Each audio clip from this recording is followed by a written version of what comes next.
Hello and welcome to this edition of FYI Weekly, your official source for City of Greensboro news and information. Greensboro residents who experienced extensive tree damage from the recent ice storm and are not able to prepare it for city yard waste collection need to report it to the Field Operations Department by Friday, March 5th. To report debris, call the city's contact center at 336-373-2489 or use the option on the GSO Collects app to report an issue. Be sure to include your name, address, and phone number. The city will begin collections immediately, but it could take several weeks to reach all requested properties. Residents may also include yard waste to be collected during their regular trash collection day, or they may drop items off at the White Street landfill. Do the following things to prepare yard waste to be collected on regular trash collection days. Use a 32-gallon trash can. All items should be contained inside the can. Bag the waste items using heavy-duty clear plastic bags. No other bags will be collected. Tie yard waste in bundles not more than 5 feet long. Trash cans, bags, or bundles must be no heavier than 50 pounds.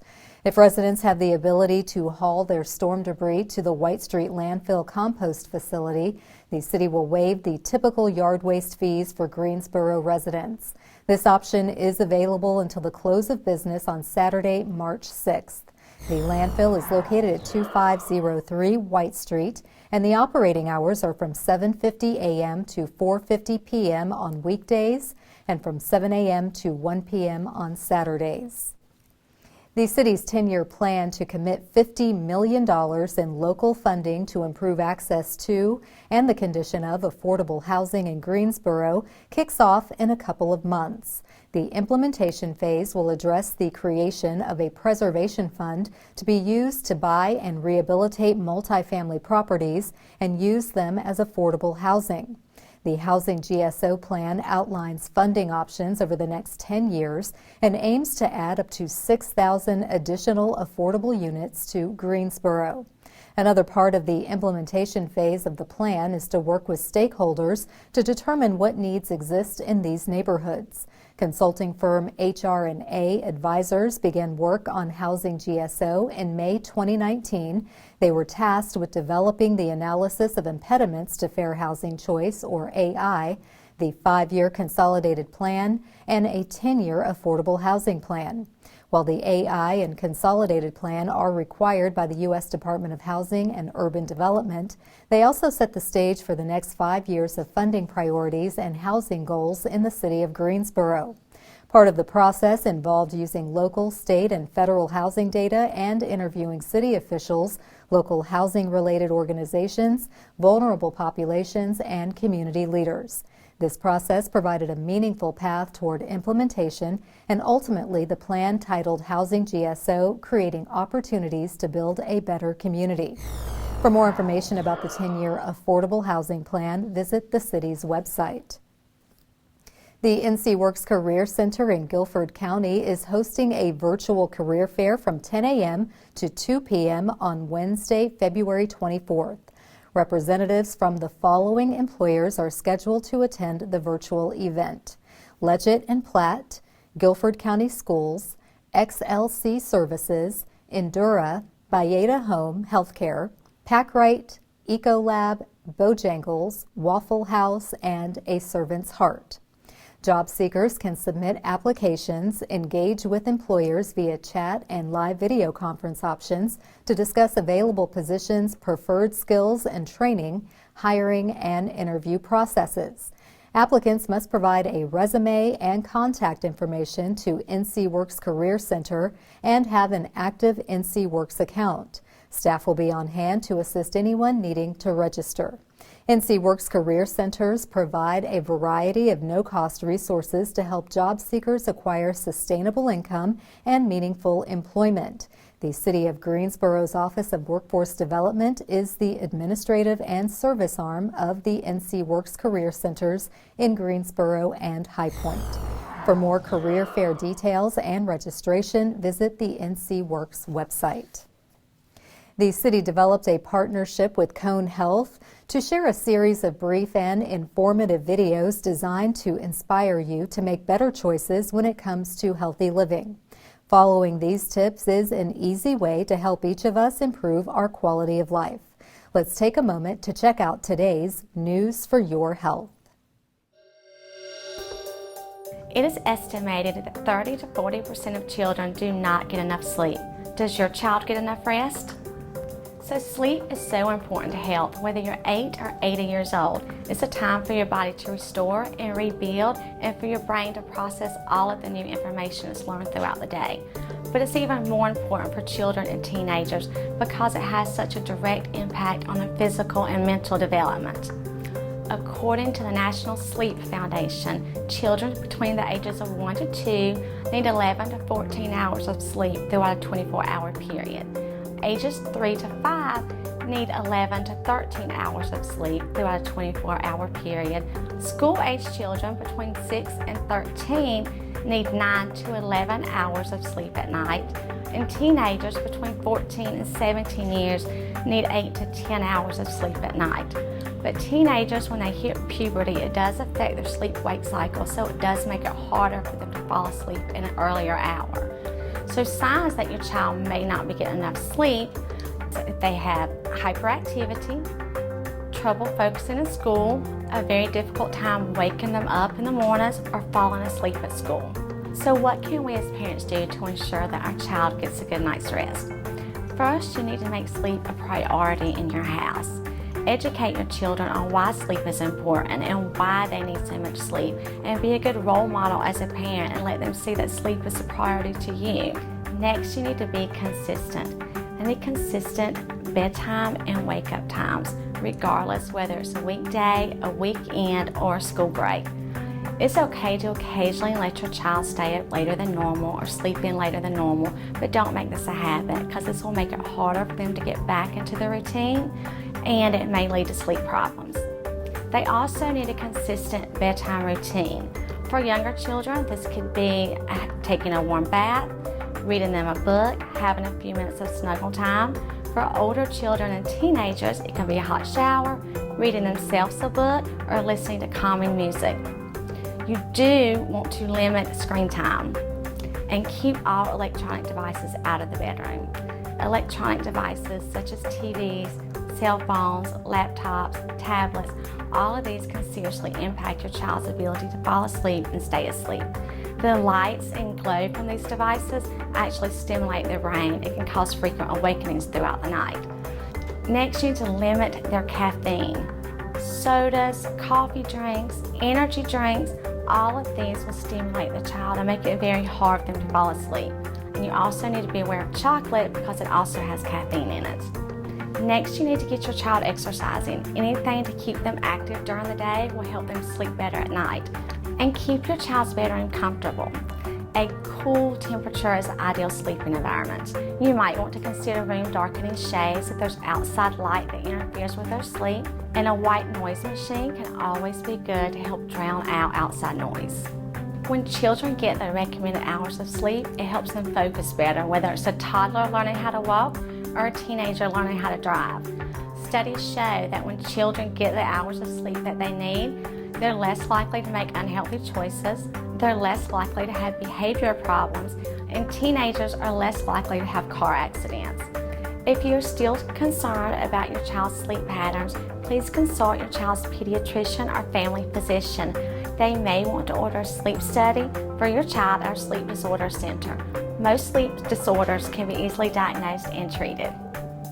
Thank you for joining me today. I hope you found these tips helpful.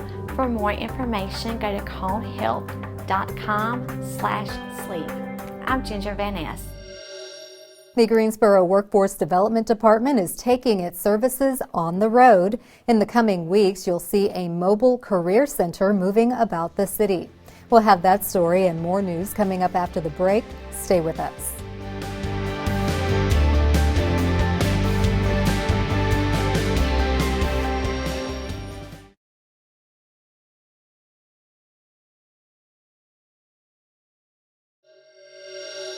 Welcome back to FYI Weekly. Accessing employment and training services on location will be possible in the coming weeks. The Workforce Development Department, through a grant received from the Eastern Triad Workforce Initiative, will commission a mobile career center in March. The state-of-the-art mobile unit will be available to mobilize workforce services directly to communities based on need. The Mobile Career Center will feature the following assets: 12 computer workstations with internet access for members of the community to participate in employment and training services, Wi-Fi capability for residents who do not have access to the internet to check email, participate in online training, as well as to search and apply for jobs. Interior integrated monitors, which will enable workforce development staff and partners to facilitate workshops. Exterior monitors will display information. The mobile unit has an ADA-compliant restroom and wheelchair lift for individuals with mobility issues. Workforce Development is eager to get the Career Center on the road to enhance access to services and assist community members with gaining skills necessary to secure meaningful employment. Of all the water-related items in your home, toilets use the most water and are considered the main source of water leaks. This can be a waste of water, which is also costly. The city's Water Resources Department suggests checking your toilets by monitoring water bills for unexplained changes in water use, conducting an annual toilet leak test by placing food coloring in the tank, and avoiding toilet tank cleaners, which break down internal components that may lead to leaks. It's also a good idea to replace older high-flow toilets with low-flow models. On a similar note, when dog owners walk their pet, uncollected pet waste contributes more E. coli and fecal coliform during rainstorms compared to wildlife waste. The Water Resources Department reminds pet owners that pet waste left on the ground can drain from surfaces into storm drains, which leads directly to local waterways. Please be sure to pick up the droppings wherever they land. For more information about leaking toilets and pet waste contamination, visit the city's website. Greensboro Parks and Recreation has put the finishing touches on Keeley Parks up in the air. This is the city's first playground with wheelchair-accessible merry-go-round and tower, 6 slides, 5 spinning elements, 3 zip lines, cargo nets, and plenty of climbing opportunities. Paired with these other upgrades, Keeley is an outdoor retreat for all, sporting an outdoor fitness center with bars, ladders, and platforms for body weight exercise for the legs, core, and upper body. There's a cornhole court with scoreboard and swinging benches for spectators, a community garden with raised flower beds to reduce bending, and a 1,000-plus square foot deck for classes and gatherings. Keeley isn't the only park with new places to play and work out. To the east, Barber Park's new outdoor basketball court is named in honor of Ken Free Sr. To the south, Westbury Park has a new play area and walking trail. The playground has a new swinging seesaw and saucer swing built for a family, plus 3 spinners. To the southwest, Hester Park has a new 6-piece fitness center for adults. The cargo nets, wobble bridge, climbing walls, and monkey bars are both fun and functional. For more information about the full scope of parks in Greensboro, visit the city's website. Severe winter weather is gripping many parts of the country, and Greensboro is getting its fair share of ice and freezing rain. Coming up after the break, we'll talk to the Greensboro Fire Department for some tips on winter prep and staying warm safely. Stay with us.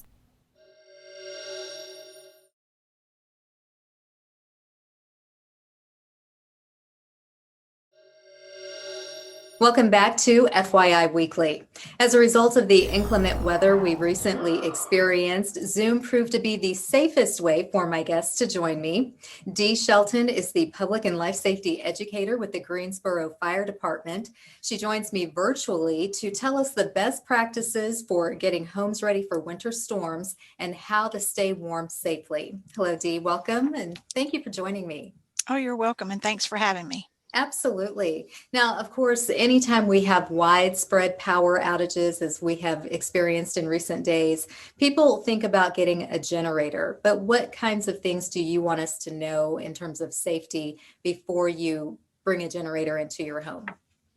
Well, first off, that you're not going to bring it into the home, and we want people, some people really think, oh, well, I can set it in the garage or I can put it in. No, because it's using fuel, so therefore it's producing carbon monoxide. So you want to have it outside. You want to have it at least 15 to 20 feet from the home.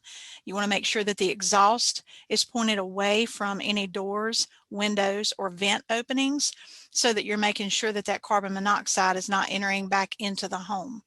Okay, see, that was a good, useful tip right there. I don't have a generator, obviously. Now, if you don't go with a generator, some folks are using a portable fuel-fired heater. Those can be very popular, but they potentially could have some hazards as well. What have you seen, or what are you aware of that can be dangerous about these types of heaters?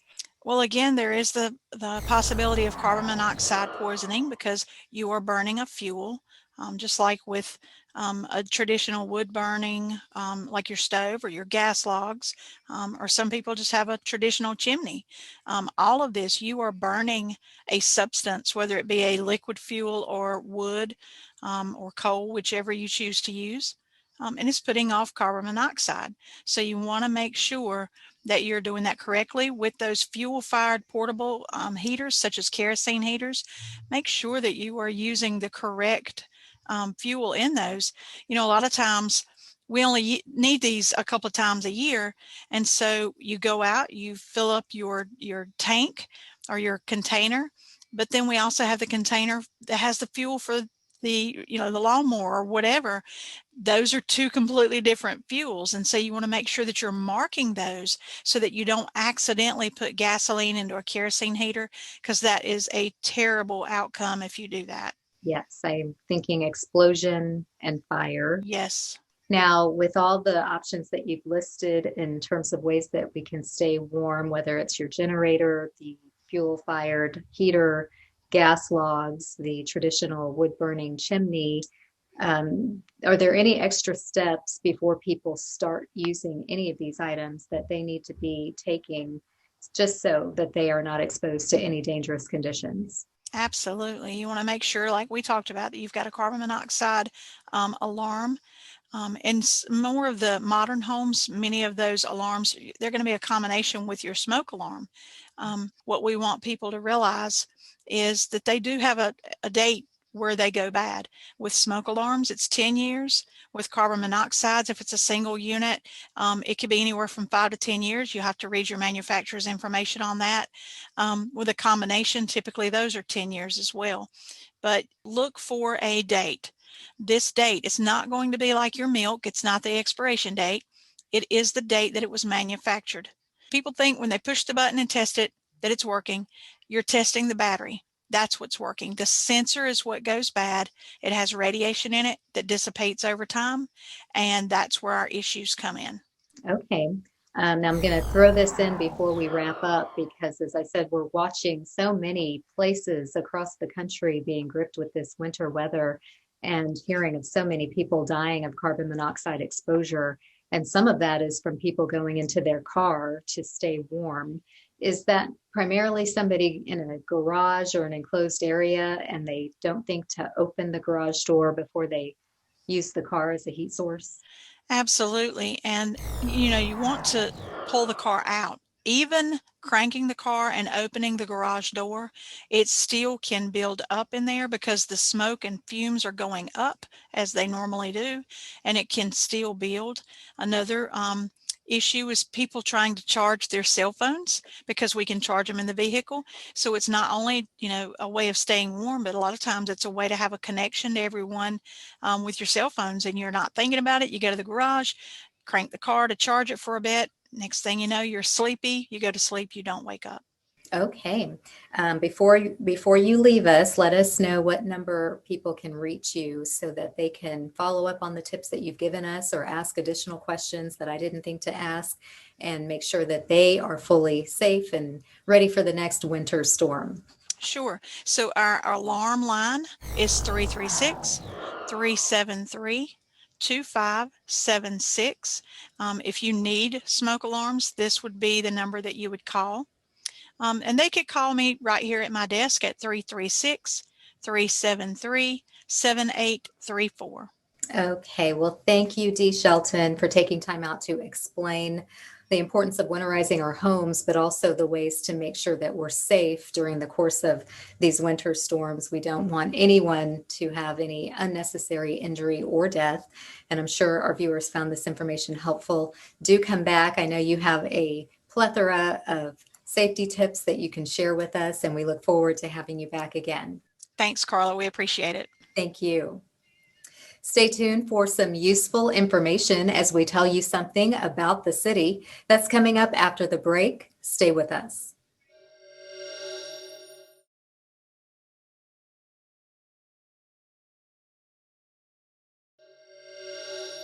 Welcome back to FYI Weekly. One way to stay informed about decisions that impact our city is by attending or tuning in to City Council meetings at 5:30 p.m. on the first and third Tuesday of the month. The fourth Tuesday is reserved for a meeting as needed. Due to COVID-19, the City Council is meeting virtually. The Greensboro City Council meetings are broadcast right here on GTN. The meetings are also streamed live on the city's website and on Roku.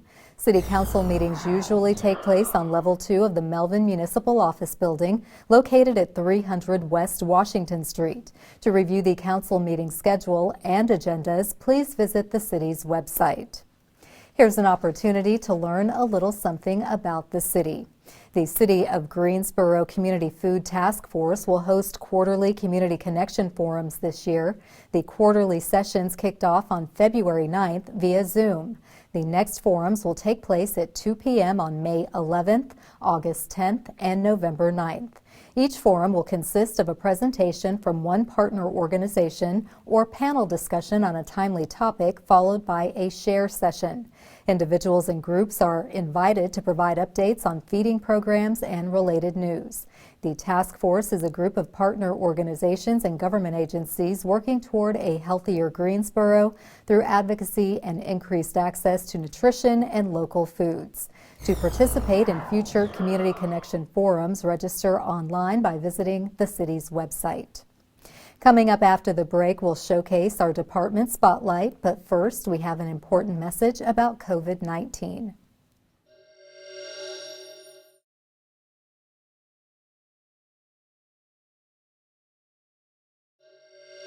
Remember the 3 W's.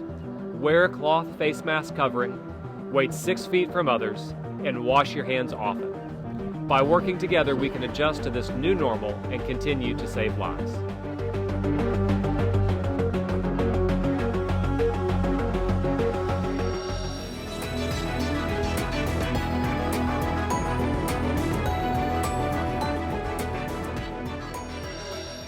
Welcome back. The City of Greensboro has more than 20 departments and several divisions committed to serving you, our residents and visitors. Let's go behind the scenes in our department spotlight. The Greensboro History Museum is celebrating Black history and African American lives throughout February with free online programs, conversations, and exhibits. A new series of Greensboro History Museum webinars will explore police, community, and justice on Tuesdays at 6 p.m. Police, community, and justice is also the theme of a new session of democracy tables beginning on February 24th. These online community conversations are an opportunity to share experiences and connect with neighbors around topics important to Greensboro. Democracy Tables is a collaboration with the UNCG Communication Studies Department and other partners. Additional online African American Black History Month programs are happening weekly. New episodes arrive each Tuesday from the History Notes podcast. History Lunch Break airs live on Zoom and Facebook each Friday at noon. This month's guest will talk about a documentary featuring civil rights leader Dr. George Simpkins Jr. and a new display at the historic Magnolia House Hotel. To register or connect with these programs, visit greensborohistory.org. Straight ahead on the other side of the break is this week's Way to Go GSO Shout Out. Stay with us.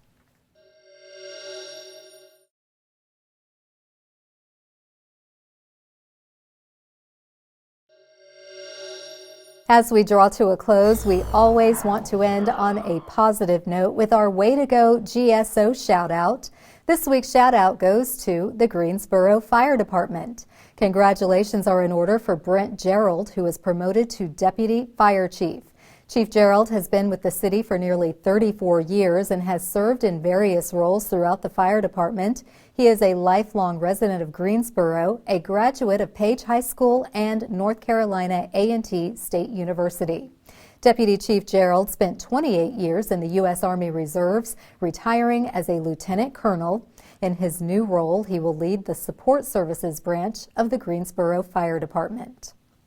Please remember, as more places continue to open, wear your face covering, wait 6 feet apart, and wash your hands often.